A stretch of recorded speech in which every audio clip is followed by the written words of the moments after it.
Okay, welcome to part 2 of the inspection process for the internal parts of a building.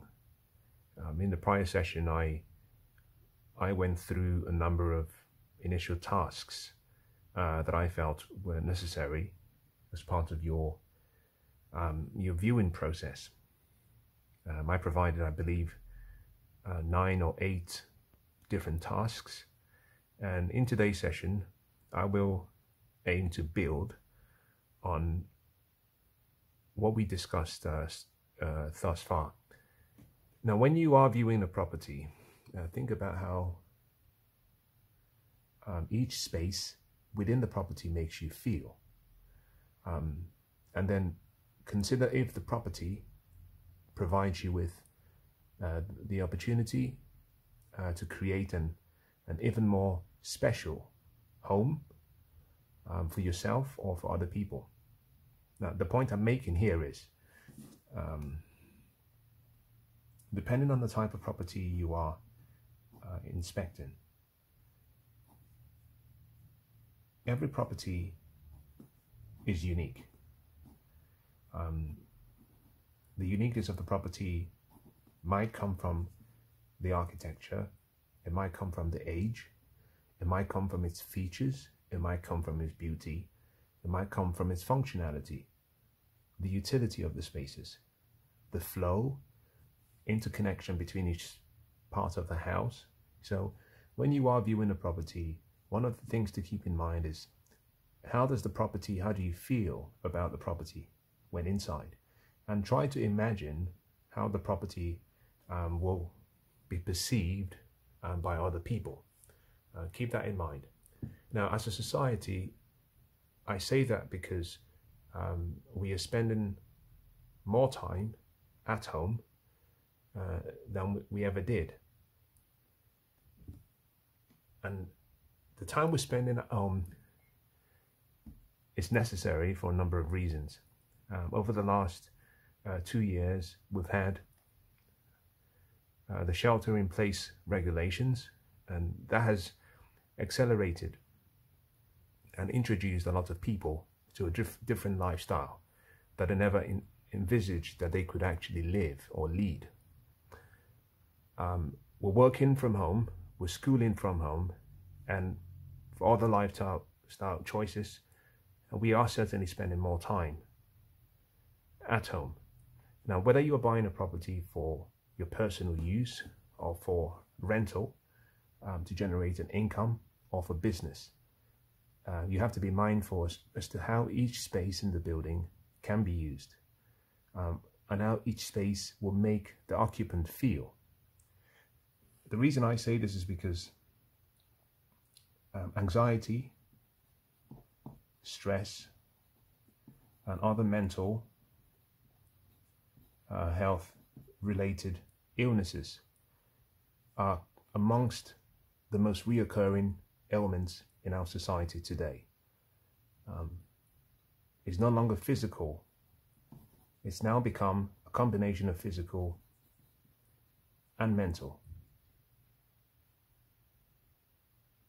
So keep that in mind, and these ailments will continue to increase as people spend more time living and working from home.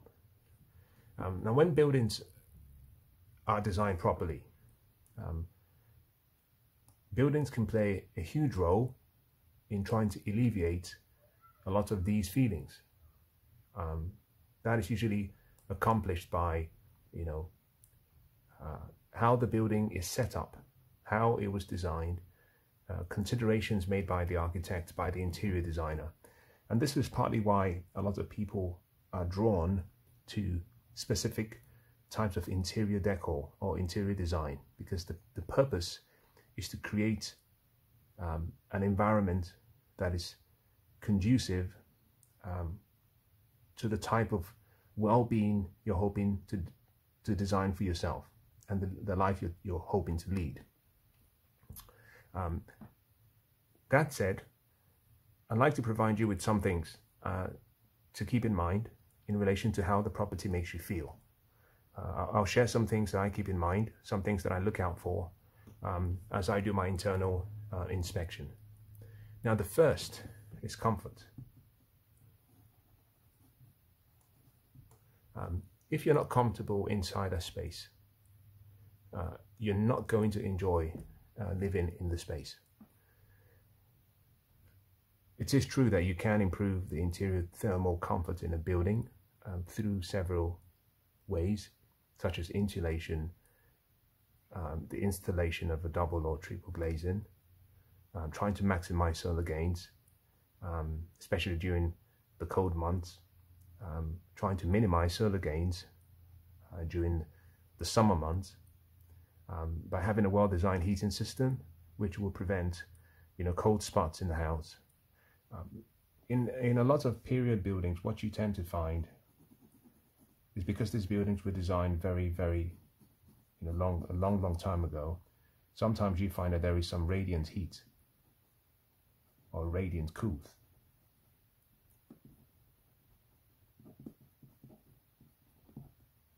from the walls or from the ceilings, just as a result of poor insulation. And therefore, you might find that in some buildings, certain areas have cold spots, which is something you should try and avoid. Now, this is even more pronounced if you have a building that has a lower floor, either a basement or lower ground floor, or if you have a building where you've converted the loft. Such locations are not always the most comfortable from a thermal point of view, from a comfort point of view. And people who purchase what I call these non-premium spaces, basement, loft. Whenever you're buying a property that is a non-premium space, you're going through a process of taking on a risk which ideally should be avoided. The only time when you should consider buying a property with a non-premium space is if such spaces have not been developed, and therefore, in effect, they represent an additional optionality in the property. It's added value or trapped value, and so you can develop or extend such non-premium spaces, but by doing that, you're creating and adding wealth to your net worth.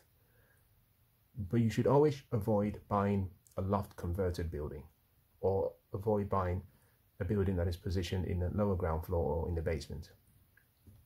Now, having said that, in London, it is fairly common to see flats that are positioned either below ground level, and a lot of these flats have limited natural light.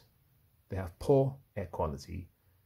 Sometimes they have limited natural ventilation or airflow, and they have restricted views. It's not unusual to find some of these buildings.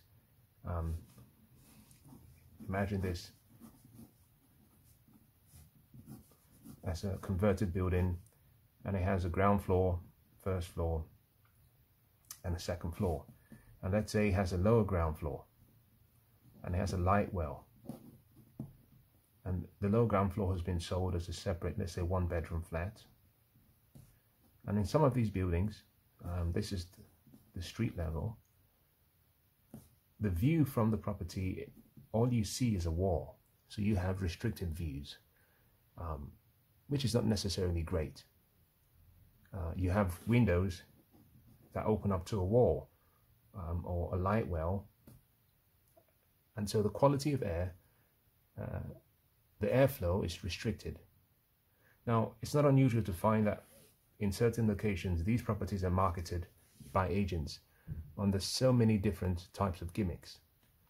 They refer to such buildings such as this as garden flats, or they might call it flats. And sometimes they even call it maisonettes, because the building might have a separate entrance compared to the rest of the upper floors, which have a shared entrance. So they might refer to this building as something that has good value for money. Now, although I've provided an example, it's not unusual also to find that some of these buildings at the rear, they do have access to a garden. So I'm not suggesting that all of these buildings are awful. I'm saying you have to be careful. There's usually a trade-off that has to be made with such spaces. But do not swallow all of the sales pitches from the agent. It's important you carry out your due diligence and your research,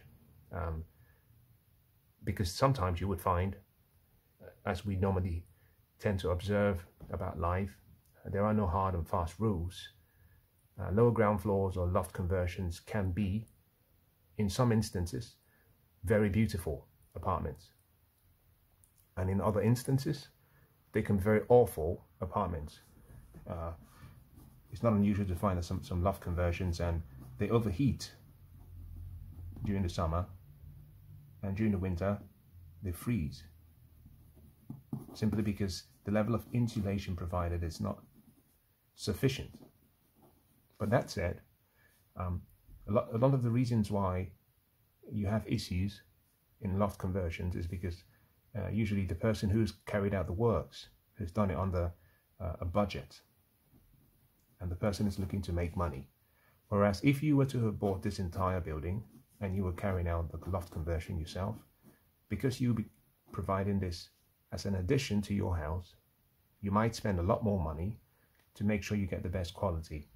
So the point I'm making is that there are no hard and fast rules with regards to such non-premium spaces. Now, to understand how your comfort in the space could be impacted, one of the things that I suggest is that upon arrival within this space, I suggest that you take off any heavy clothes you're wearing. Any heavy clothing, like a jacket, so that part of your body, you know, like your neckline, can be exposed. So the parts of your body, like your hands, are exposed, or even your feet are exposed. Now, you're trying to expose it to the thermal environment, so you can get a feel for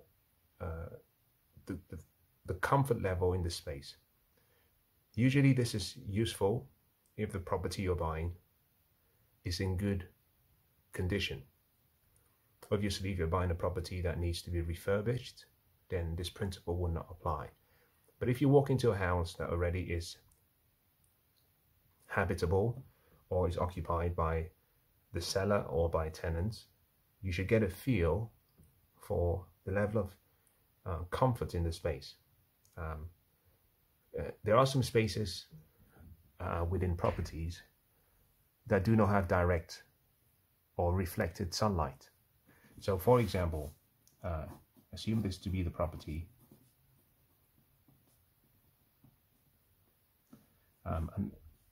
and there are some properties, remember that the sun in the UK rises in the east and sets in the west. And ideally, what you're looking for is you want your windows, preferably, to be along the east to southeast to southwest location. So, for example, if your building is positioned that way, it would mean that in the morning, say at 9 AM, imagine that to be the window, you barely get enough sun. By the time it gets to 12 PM or 1, let's assume this is another window, and let's say this is another window. By the time it gets to 4, the sun has come all the way this way. The only time you get sun is, say, between 4 and 6 PM, and usually by then, during periods of outside the summer months, very little sun or direct sunlight comes into the space. Whereas if you had a building whereby, rather than be in this position, if, for example, the building was positioned like that instead, and let's say you had the main living area, you had part of the bedroom there, and then you had a smaller window there. What you find is that some parts, the main living area will have a lot of sun for most of the day, and as the sun moves, you get a lot more sun. So always take into account the position of the sun in relation to the windows, and how that will react with the environment. Now keep in mind also that most long-term dissatisfactions that people have with any indoor environment, such as lighting and temperature and humidity or air quality, could be a potential hazard, and it could affect the health or the ability of the occupant to function effectively within the space. So stay attentive to the comfort level in the space during your viewing, because you'll be spending a significant amount of your time in the property. So if you go ahead and buy a property, the last thing you want is to find out that there is so much work that needs to be done. When you carry out a viewing during the winter months,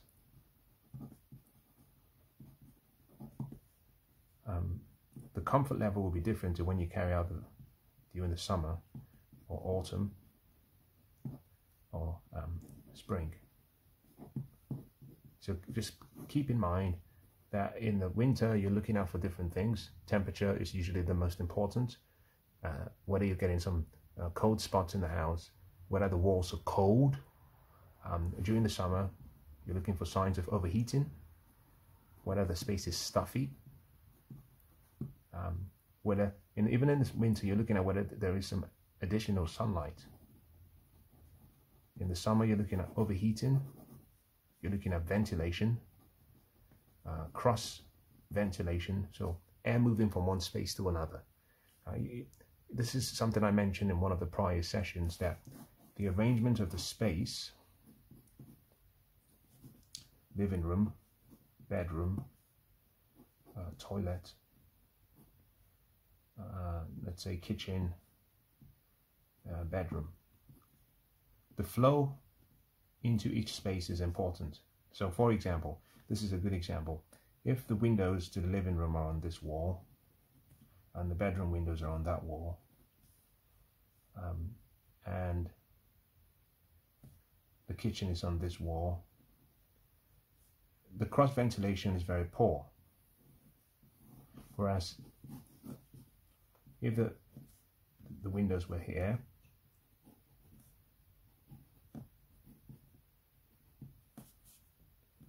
what you would find is that it's easy to have cross ventilation.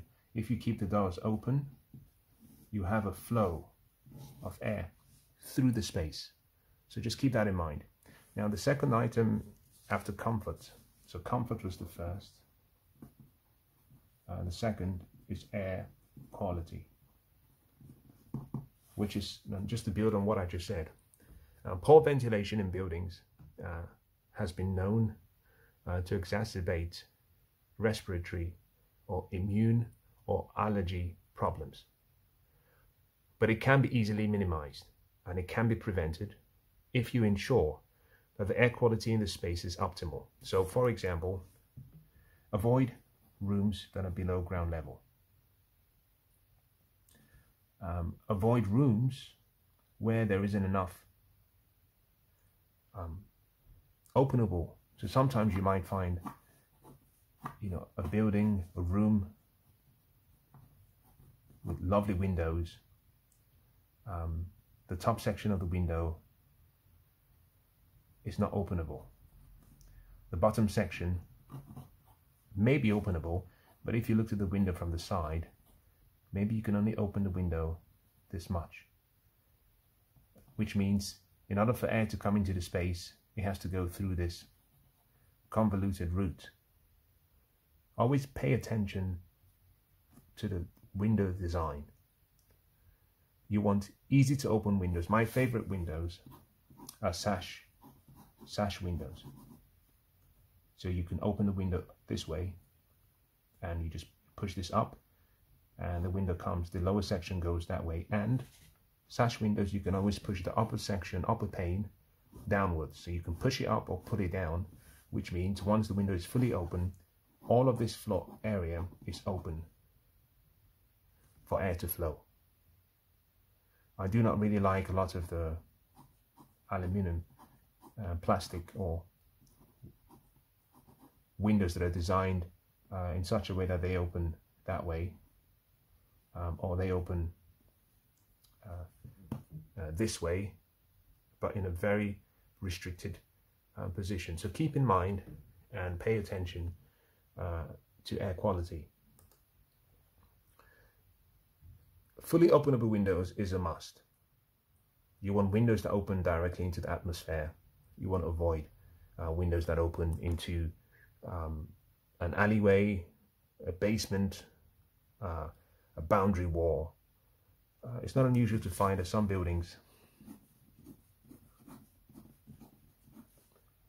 say detached buildings, right next to other buildings, and you have this as an alleyway, and there's a window to the bedroom or the living room, and all you have is a wall. So for example, if there is if this part of the space is not maintained, you have a lot of smells because it's not fully ventilated.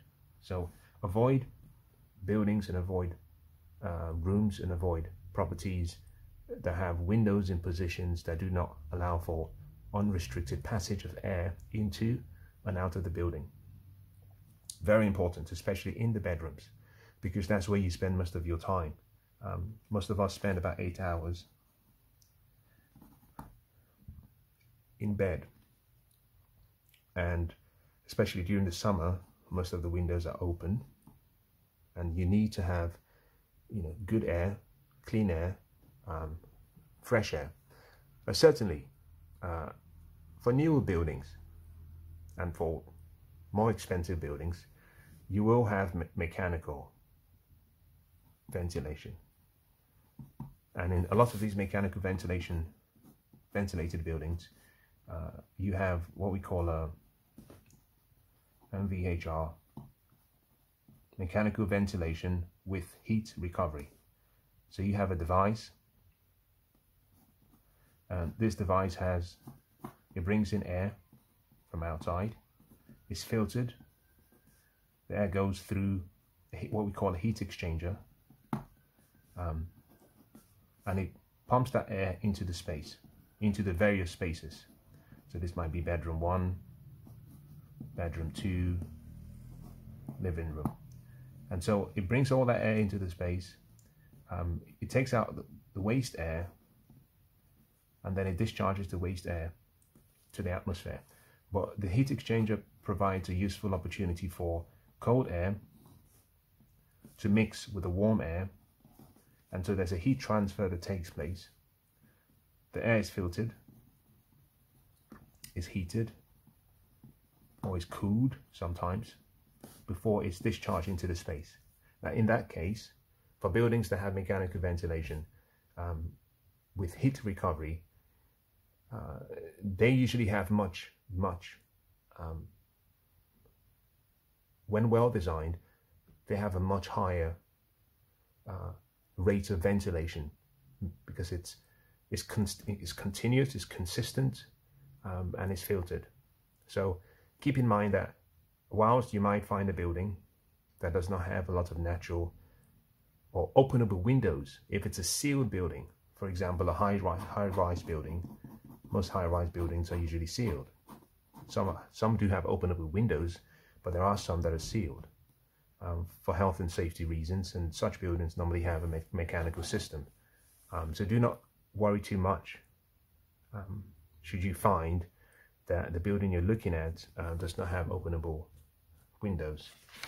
My preference always is to ensure that I can actually open up the windows and feel the inspiration, you know, sucking some air into my lungs, which is necessary every now and then as a way of de-stressing. Now the third is what I call social. Number 3, social.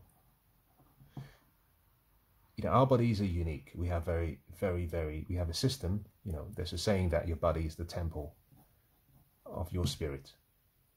You know, we only get one body, and we have to look after our body so well, and that means that, you know, we need rest, we need tranquility, we need to stimulate the body by using the environment, and we need to play. So in thinking about how the space makes you feel, keep in mind everything I've said so far: rest, tranquility, a stimulating environment, and a place to play. This could be, and that's why I call this social. You know, how does the property lend itself to your social needs? Is there a part of the space where you could entertain loved ones or guests? Could you use the space for exercise, meditation, a place for the kids to play? So pay close attention to the design of each space. You know, the kitchen area, the lounge. Could any part of the house be used as a communal hub, or as a what we'll call your social space, where you all can, you know, play, have fun, entertain friends? If you do not have that, there is a possibility that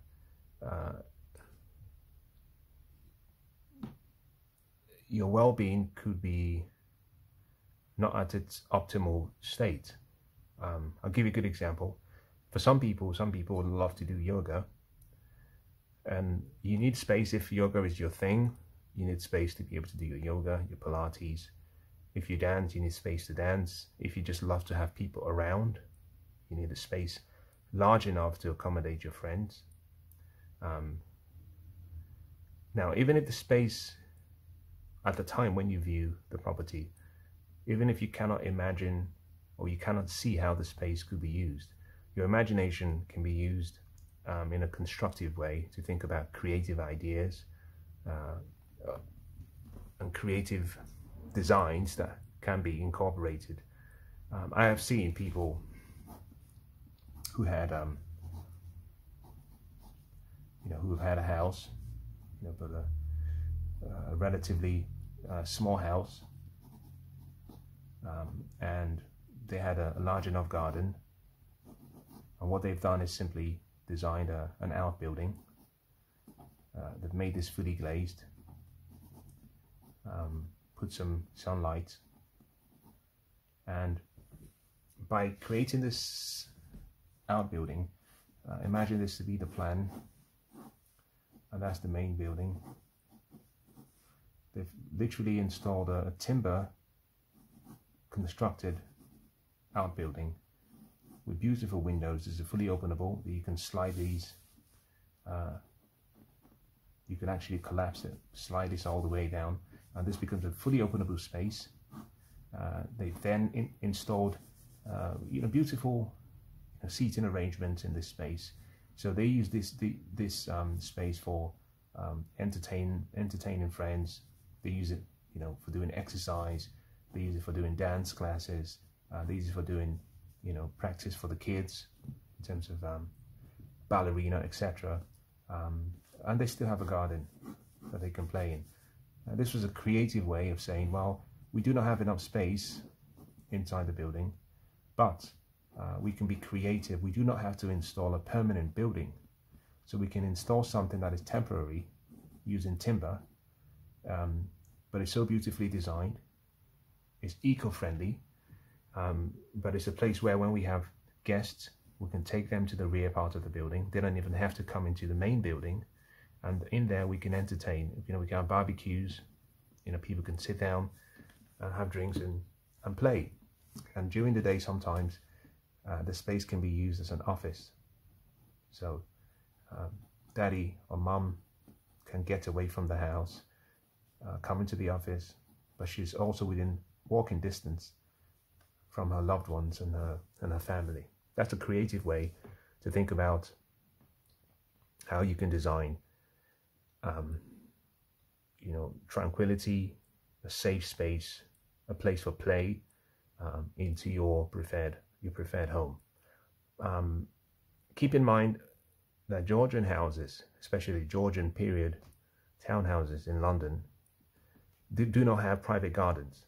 They usually do not have private gardens.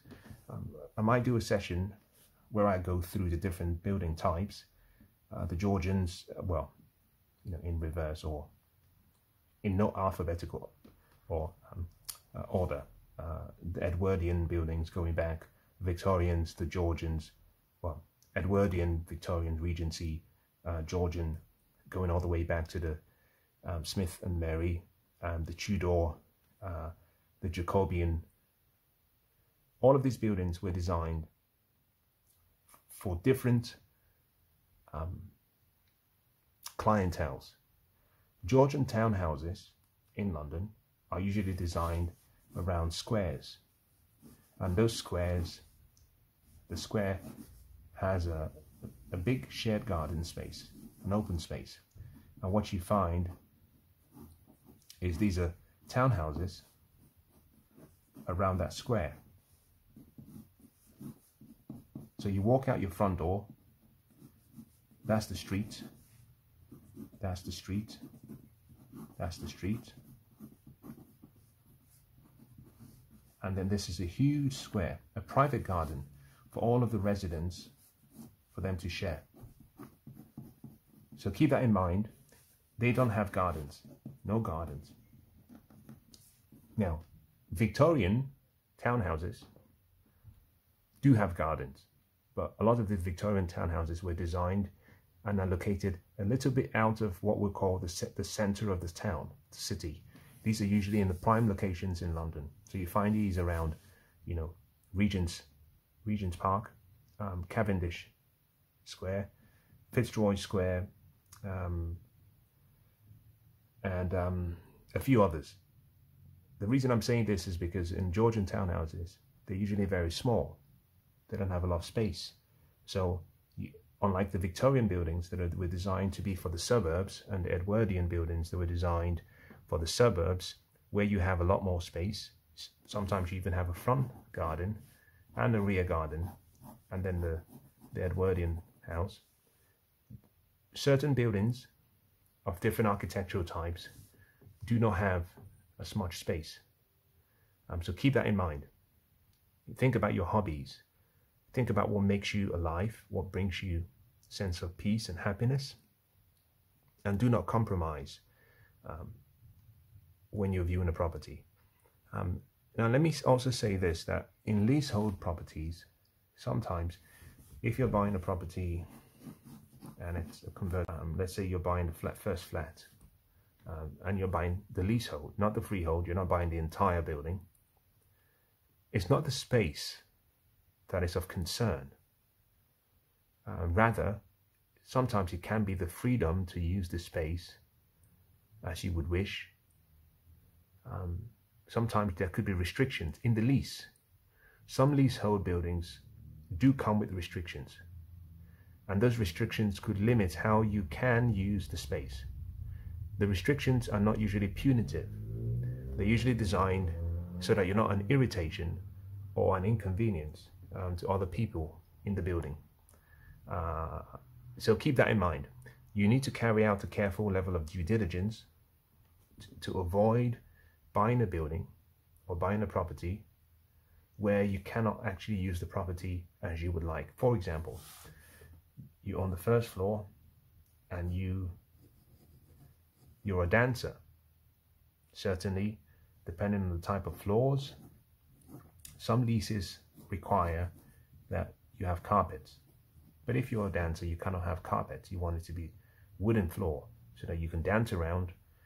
By changing the floor from carpets to wood, you could be breaching the terms of the lease. Or it could be that your dancing takes place at times when your neighbor is trying to get some sleep. So they complain, and then suddenly you have a level of animosity between you and your neighbors. The leasehold's contract usually contains a list of all of the requirements all of the restrictions that pertain to the use of your flat. So read the lease document carefully and consider every single aspect of the document and how it could impact your social satisfaction of your home or of your property. This is very, very important. I have seen occasions whereby people have kids and the kids have to tiptoe across the different parts of the floor in their home because the neighbor downstairs is always complaining. Obviously, kids will always be kids. So they run up and down. It causes so much discomfort. It causes so much pain. Sometimes it's not so much the owner that is being in discomfort. It could be the other building users. Imagine you live on the first floor and the upper floor has 5 or 6 young kids, and all they do every night or during the day is play. That would mean all you hear are stomping all the way through your ceiling. So keep that in mind. Now the third item is storage. Now I recognize and I know that the minimalist way of life seems to be in vogue. We all are trying to consume less. But after living for so many years, one of the things I've come to recognize is that we haven't discovered how to live with nothing. People, by their temperament, by their nature, and by their disposition, are usually collectors. And so we need storage space. No matter what people say, storage space, in my opinion, seems to be one of the most overlooked aspects of home viewings and inspections. Most people, unfortunately, underestimate the amount of space they really need. I have a rule of thumb.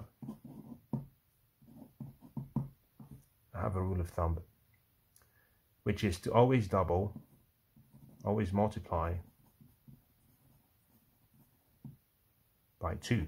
So always double the volume you believe you need. So let's say you think, oh, I only need 10 square meter of space. Make that 20. Some homes do not have storage spaces due to their architecture. For example, Georgian townhouses or Georgian houses. Cottages do not have a lot of storage. And in some locations, a building that has been converted, a modern building or a converted flat, sometimes they do not have a lot of storage because the building has been modified, split into different units. And so all you have is what is available. And therefore, with such buildings, what you find is that if you assume that to be, this is the bedroom, what you find is, as you come through the door, you have to think about allowances for floor-mounted storage units, wardrobe, chest of drawers, to think about how you could make the space work. When you view the property, let's say this is a 3 meter by 4 meter bedroom, that's 12 square meter. Don't assume automatically that is sufficient. Always plan and imagine how the space would work with all of your furniture. So once you've installed the bed and you've put side tables and you've put in a wardrobe and you put in your chest of drawer, how much space do you have left? So don't think about the space based on its gross floor area. Think about the space based on its net floor area. The floor area after you've made allowances for all of your furniture and for all of your items of use. It's not unusual to find that sometimes you find a property, you know, it looks good when it's empty, but once it's populated with all of the furniture, then suddenly it's not bearable. It can barely allow you to move around. I've seen this happen in so many occasions with people. Some people had particular hobbies, and they had to give up some of their hobbies because their new home could not accommodate all of the storage requirements. And usually it's only a matter of time before the love of the building and the love for the building that they once had begins to wane. A feeling of emptiness starts to set in. A feeling of depression emerges, because they've given up on an important part of who they are, who they were, just to have a building. So if you can, some compromise is always needed, but try not to compromise too much, because usually that doesn't end too well. Number 4 is acoustics. Now, you've heard me talk about beauty, and you've heard me talk about architecture, and you've heard me talk about the importance of having a building that has inherent features, a fireplace and very high floor-to-ceiling heights, and Corniche ceilings, and beautiful, you know, skirting boards, and lovely bay windows, and nice views. All of that doesn't really matter if there is no peace, if there is no quiet, and if there's no tranquility in the space. If you have none of those 3 things, it will not feel like a home.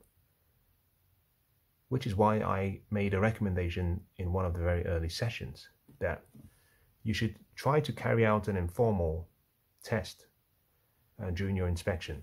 I made reference to the fact that if you can, think about using a portable Bluetooth speaker. I have mine here as an example.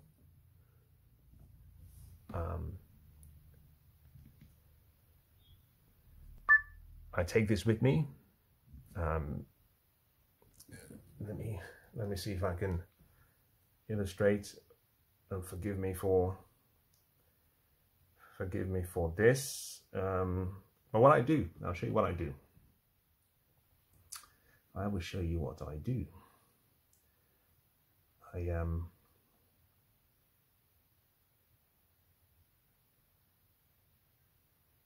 When I take this with me, I simply just connect it to my Bluetooth, and then I look for music, I connect it, and I play music. And I try to mimic the type of sound that I would find in a party. I try to mimic the type of sound that I would observe in a party. And that allows me to ascertain, first of all, it allows me to recreate a similar level of noise as can be found in house parties. And then it allows me to observe, as I move across the various rooms or floors, it enables me to observe the quality of the sound insulation in the building. So it enables me to know whether the floors are well insulated.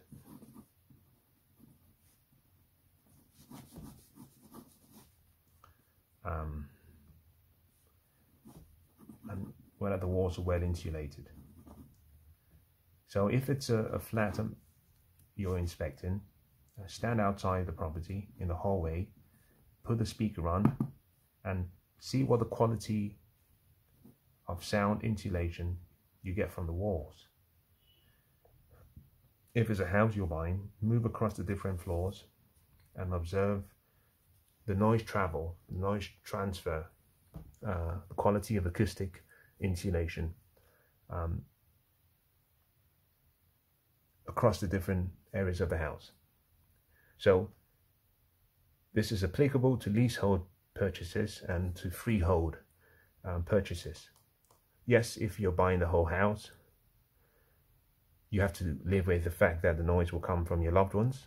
but it's still important. For example, if you have a son who loves to play drums, you just want to make sure that he can still practice at home without sending everyone crazy.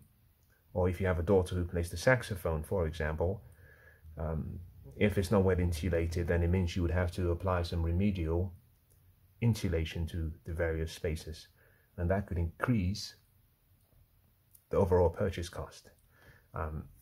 But by taking the portable speaker, that would give you an idea of noise travel from other flats into yours if you're buying a leasehold property, but also would give you an idea about how much noise will travel from your flat to other people's flats. Again, that's the first step. Now, once I've done this, I would always, obviously the agent has provided me with the floor plans. I would try to obtain the floor plans. If this is a leasehold property, try to obtain the floor plans of the other properties that are adjacent to yours. The reason is so you can see how the spaces are configured relative to yours. So for example, let's say this is let's do this. Let's say this is 2 different flats. Access to this one is through there, access to this is through there. But let's assume that that is the bedroom, your bedroom, but that is their living room. What that means is, if they're having a party, that could affect you depending on what time of the day. Sometimes you might find, if you look at first floor, second floor, that's your bedroom, and above your bedroom on the upper floor is the living room. Again, it means if they're having a party, that would affect you. So you're trying to understand how the other properties in the same building are configured relative to yours. That will give you a better appreciation of the risk of noise travel or noise transfer between dwellings. Noise travel will take place between and amongst buildings. That is a given. But excessive noise can affect your well-being, and it can also affect the quality of your sleep. In most instances, noise travel between dwellings usually originate from everyday activities, such as conversations, using a washing machine, using a dishwasher, having parties, kids talking or playing. Now the issue, and this is perhaps the most important part of this section on acoustics, the issue is not the source of the noise. The issue is the frequency, the timing, the amplitude of the noise in relation to the time of the day. And let me say that again, because I think it's very, very important. The issue in relation to noise travel between properties, the issue is not, even if you're buying a completely detached building, but you have a neighbor next door, or you have a neighbor where they have a garden and the garden backs onto your master bedroom. The issue is not the source, but the frequency of noise, the timing and the amplitude of the noise in relation to the time of the day. If there is some level of noise during work hours and you're at work, it will not affect you. But if the timing of the noise occurs at 1 a.m. every weekday, that could be an issue. Now, disputes between neighbors usually begin with noise complaints.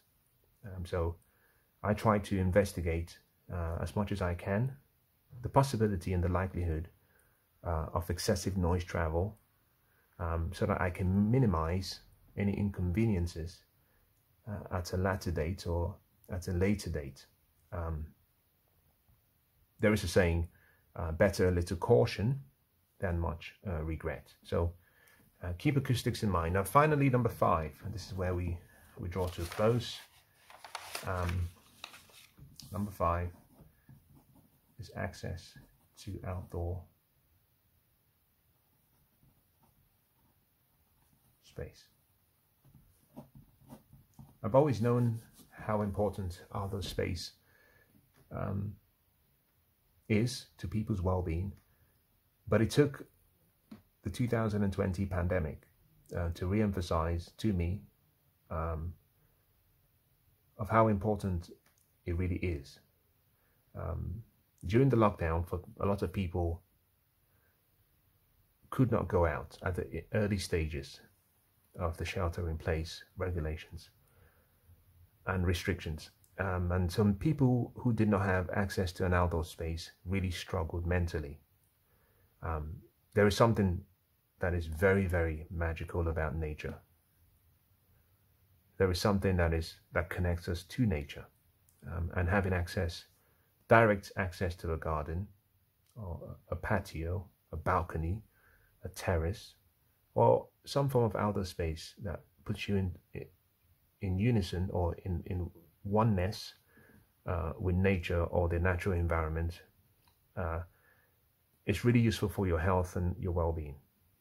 If the property you are interested in viewing does not have any access to outdoor space, then it's something you should consider very carefully as to whether it's the right purchase for you. If the building does not have a direct space, then just make sure that there is some space close by whereby you can visit, maybe a park, access to maybe a body of water, a sea, a lake, a pond, access to the mountains. All of that enriches and creates a greater sense of connection with the beautiful universe that we are all part of. So, 5 simple recommendations to help you with your internal property inspection. I hope each of those have been useful.